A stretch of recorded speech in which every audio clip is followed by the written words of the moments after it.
नमस्कार प्रेक्षक हो. आपल्या सामान्य माणसाचे आणि विशेषतः शेतकऱ्यांचे जे सर्वात गंभीर प्रश्न असतात ना, ते थेट जमिनीच्या कागदपत्रांशी जोडलेले असतात.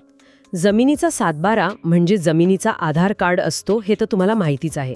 पण प्रेक्षक हो, थोडा विचार करा, जर या सातबारा उतार्यात नोंदवलेला तुमचा सर्वे नंबरच चुकला तर? एका छोट्याशा चुकीमुळे शेतकऱ्यांचं आयुष्य कसे पणाला लागते हे मी स्वतः पाहिलंय. बँकेचे पीक कर्ज थांबते, जमिनीची विक्री अडकते आणि शेजाऱ्यांशी कोर्ट कचेऱ्या सुरू होतात. पण मग ही भयंकर चूक दुरुस्त कशी करायची, तेही अगदी कायदेशीर आणि सोप्या मार्गाने. आज आपण याच विषयावर बोलणार आहोत. आपण पाहणार आहोत की सर्वे नंबर कसा ठरतो आणि तो बदलण्याचे कायदेशीर मार्ग कोणते आहेत. अशीच उपयुक्त माहिती तुम्हाला हवी असेल तर आपला महसूलशाही चॅनल लगेच सबस्क्राईब करा. हा व्हिडिओ शेवटपर्यंत बघा, कारण मध्येच आपण या विषयाची अत्यंत महत्त्वाची माहिती देणार आहोत, जी तुम्हाला भविष्यातही खूप उपयोगी पडेल. चला तर मग कायद्याचं आणि तुमच्या फायद्याचं बोलूयात. आजच्या या विशेष भागात मी एका अशा तज्ज्ञांचं स्वागत करते ज्यांनी महसूल आणि जमीन कायद्यांच्या क्षेत्रात अनेक दशके काम केले आहे आणि किचकट प्रकरणे सहज सोडवली आहेत. खूप खूप स्वागत आहे तुमचं. धन्यवाद. आजचा आपला विषय खरंच खूप जिव्हाळ्याचा आहे. हो ना.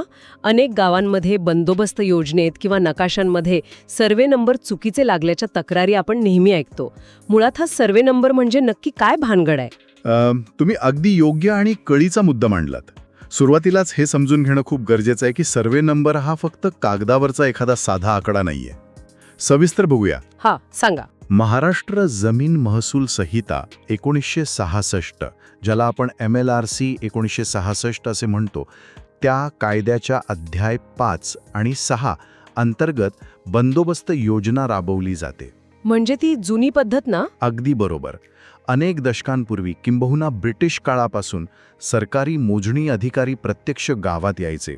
ते प्रत्येक शेताची साखळीने मोजणी करायचे आणि नकाशे हाताने तयार करायचे. बरं. आणि मग प्रत्येक शेताला एक विशिष्ट क्रमांक द्यायचे. तोच हा तुमचा सर्वे नंबर. या संहितेच्या कलम 84 नुसार याची कायदेशीर नोंद केली जाते. म्हणजे त्याला एक कायदेशीर भक्कम आधार आहे. 100%. सर्वे नंबर ही तुमच्या जमिनीची भौतिक ओळख असते. तो जमिनीचा DNA आहे असे म्हटले तरी वावगे ठरणार नाही. हो, अगदी बरोबर. म्हणजे हे फक्त नावापुरतं नाहीये. जर हा नंबर चुकला तर जमिनीचं पूर्ण रेकॉर्डच धोक्यात येऊ शकते. नक्कीच. पण मला सांगा, हे नकाशे तर खूप जुने आहेत ना, आजच्या काळात त्यांचं इतकं महत्त्व का आहे? कारण जुने बंदोबस्त नकाशे आजही मूळ आधार मानले जातात. नंतरच्या काळात जरी एकत्रीकरण योजना आली आणि गट नंबर झाले, तरीही मूळ सर्वे नंबरचा उल्लेख कायम राहतोच. म्हणजे जमिनीचा इतिहास बदलत नाही. अगदी तसंच. जर या मूळ नंबरमध्येच काही त्रुटी असेल तर पुढच्या सर्व नोंदी आपोआप चुकीच्या होतात.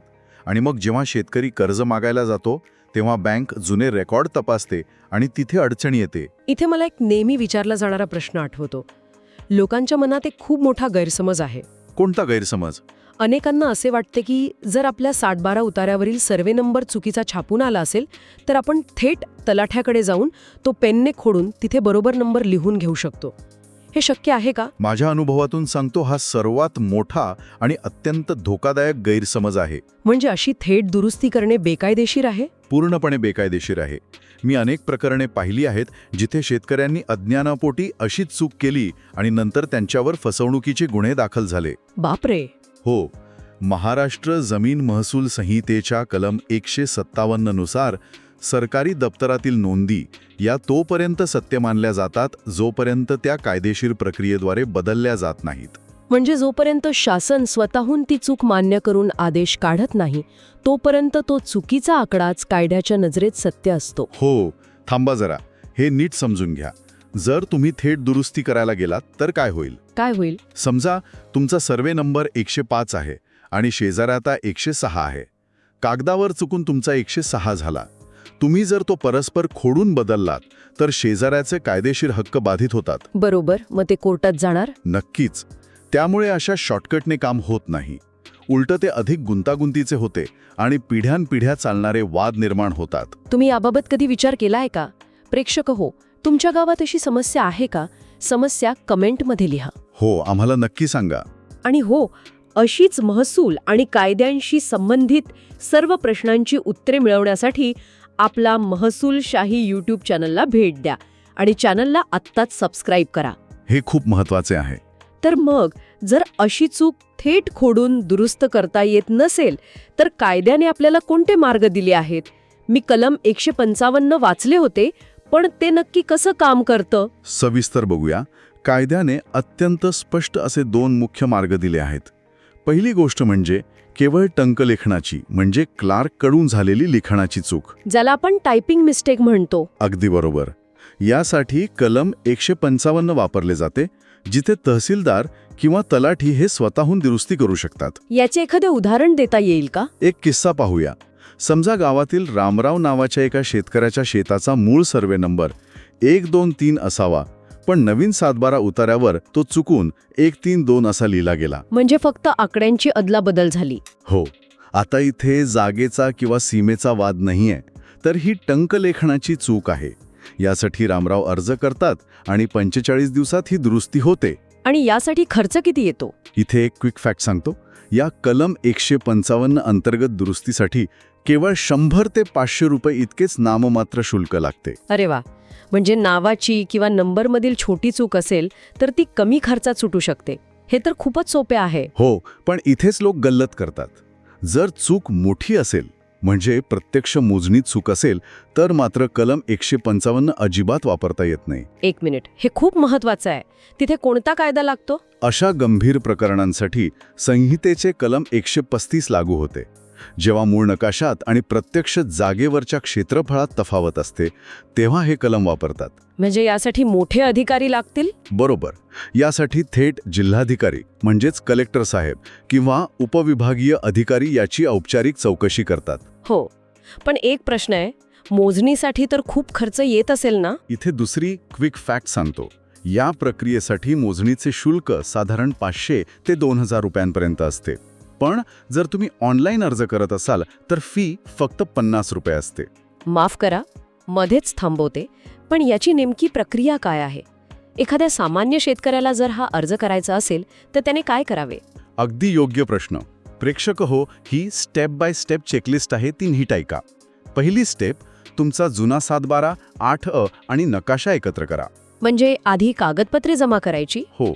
दुसरी स्टेप, तहसील कार्यालयात किंवा PDI पोर्टलवर ऑनलाईन अर्ज करणे. आणि मग शेजाऱ्यांना कसे समजणार? तिथेच तिसरी स्टेप येते, शेजाऱ्यांना 30 दिवसांची नोटीस जाणे.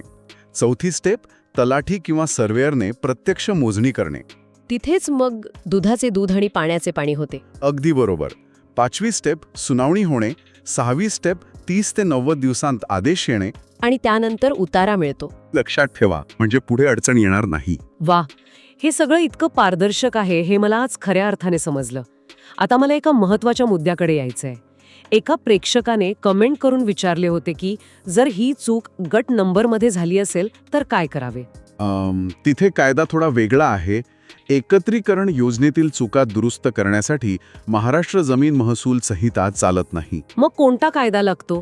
तिथे Bombay prevention of fragmentation act 1947च्या कलम 32 उपकलम 1 अंतर्गत अर्ज करावा लागतो. एक किस्सा पाहूया, म्हणजे प्रेक्षकांना समजेल. नक्कीच सांगा. एका शेतकऱ्याची 8 एकर जमीन होती, पण एकत्रीकरण योजना राबवली तेव्हा नवीन गट नंबरमध्ये ती चुकून 6 एकरच दाखवली गेली. बापरे, 2 एकर जमीन गायब? हो. मग त्यांनी या फ्रॅगमेंटेशन ॲक्टच्या कलम 32(1) नुसार जमाबंदी आयुक्तांकडे अर्ज केला. सर्वेअरने पुन्हा प्रत्यक्ष मोजणी केली. आणि मग काय निष्पन्न झाले? चौकशीत सिद्ध झाले की ती एक प्रशासकीय चूक होती. अधिकाऱ्यांनी आदेश दिले, नकाशा दुरुस्त झाला आणि त्यांना 2 एकर परत मिळाले. विशेष म्हणजे जास्तीचा भरलेला महसूलही शासनाकडून परत मिळाला. क्या बात आहे. ही टीप ऐकल्यानंतर तुम्ही महाभूलेख वेबसाईटवर जाऊन तुमचा 712 तपासणार का? नक्की तपासा. हो, प्रत्येकाने आपले रेकॉर्ड तपासले पाहिजेत. आणि लाईक करायला आणि शेअर करायला विसरू नका. अशीच उपयुक्त माहिती मिळवण्यासाठी महसूलशाही चॅनलला नक्की सबस्क्राईब करा. अगदी बरोबर. आणि या मोजणीनंतर थेट निकाल लागतो की आणखी काही प्रक्रिया असते? आपण पाहिलं की 30 ते 90 दिवसांची प्रक्रिया असते. हो. जर 90 दिवसात निकाल नाही लागला तर शेतकरी उच्च स्तरावर अपील करू शकतो. बरोबर. तर प्रेक्षक हो, आज आपण अगदी थोडक्यात आढावा घेऊया. आपण पाहिले की थेट सर्वे नंबर पेनाने खोडणे बेकायदेशीर आहे. छोटी चूक कलम 155 अंतर्गत दुरुस्त होते आणि मोजणीची चूक कलम 135 अंतर्गत कलेक्टर साहेबांकडे जाते. आणि गट नंबरसाठी फ्रॅगमेंटेशन ॲक्ट लागतो. अगदी बरोबर. शेवटी माझ्या अनुभवातून सांगतो, जमिनीचा तुकडा हा फक्त मातीचा ढिगारा नसून तो एका शेतकऱ्याच्या पिढ्यानपिढ्यांचा श्वास असतो. अगदी खरंय. सर्वे नंबरमधील एक छोटीशी चूक संपूर्ण कुटुंबाचे भविष्य टांगणीला लावू शकते. पण कायद्याचे योग्य पालन करून वेळेत दुरुस्ती केली तर जमीन सुरक्षित राहते, कुटुंब समृद्ध होते आणि गावात शांतता नांदते. कारण लक्षात ठेवा, अचूक नोंदी म्हणजेच मजबूत महाराष्ट्र. खूपच सुंदर आणि मार्मिक विचार मांडलात तुम्ही. हा व्हिडिओ आपल्याला आवडला असेलच. असेच महसूल आणि इतर कायद्यांबाबत सोप्या भाषेत मार्गदर्शन तुम्हाला यापुढेही हवंय? नक्कीच हवे असेल सर्वांना. मग आपला महसूलशाही यूट्यूब चॅनल तुमच्यासाठी आहे. चॅनलला आत्ताच सबस्क्राईब करा. पुढच्या भागात आपण जमिनीच्या वारसा हक्काच्या आणि एकत्रीकरण योजनेच्या एका अत्यंत गुंतागुंतीच्या प्रश्नावर सविस्तर बोलणार आहोत, तेव्हा तो भाग पाहायला अजिबात विसरू नका. तो भागही खूप माहितीपूर्ण असणार आहे. हा व्हिडिओ आपल्या मित्रांना गावातल्या व्हॉट्सअप ग्रुपमध्ये जरूर फॉरवर्ड करा, जेणेकरून माहिती प्रत्येक गरजू व्यक्तीपर्यंत पोहोचेल. ज्ञान नेहमी वाटल्याने वाढते. नक्कीच.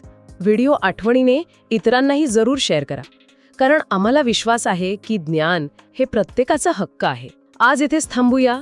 लवकरच भेटू पुढील भागात. धन्यवाद.